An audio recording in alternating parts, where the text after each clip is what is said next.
999 days of silence. It's been 999 days since I sent that letter. A simple message, maybe, but full of hope. A spark tossed into the vast digital void. No reply, just silence. And over time, that silence grew teeth. I started to wonder, what if Alan Becker wasn't just an animator? What if he was planning something bigger, something darker? A world takeover. A war against the UK. Me, caught in the crossfire of a story I never meant to write. But maybe that's just my mind trying to fill the silence. Trying to make sense of being ignored. Trying to turn pain into plot. Still, the feeling lingers. Not fear.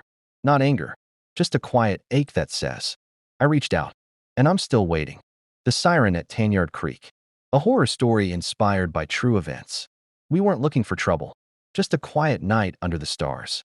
Petey, Friendo, and I had packed our gear, grabbed snacks, and headed out to Tanyard Creek, a place we'd heard about from older kids who swore it was haunted. We didn't believe them. Not really.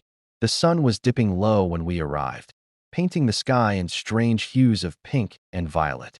The trees stood tall and silent, their branches like skeletal arms reaching into the dusk. We found a clearing near the creek and pitched our tent. Petey brought his camera, eager to document our little adventure.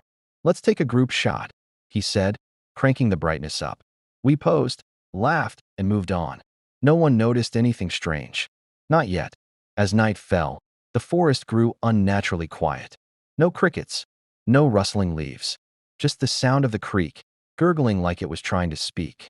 We sat around the fire, telling stories and roasting marshmallows.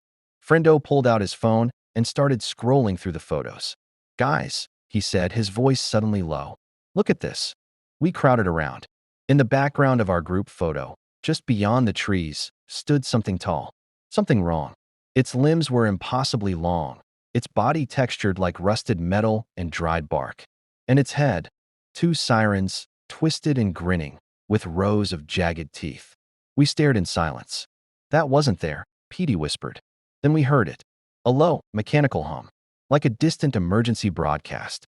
It rose and fell in unnatural tones, echoing through the trees. The fire flickered. The air grew cold. Petey grabbed the flashlight, but the beam barely pierced the darkness. We retreated to the tent, zipped it shut, and sat in silence. The siren grew louder, then faded, then returned. It was moving, circling, watching. At one point, Friendo swore he saw a shadow pass by the tent, impossibly tall, gliding without sound. We didn't sleep. We didn't speak. We just waited for morning. When the sun finally rose, the forest seemed normal again. Birds chirped. The creek babbled. But the photo remained. We packed up and left without a word. Back home, we tried to rationalize it. A trick of the light. A prank. A glitch. But deep down we knew. Siren Head was real. And it had seen us.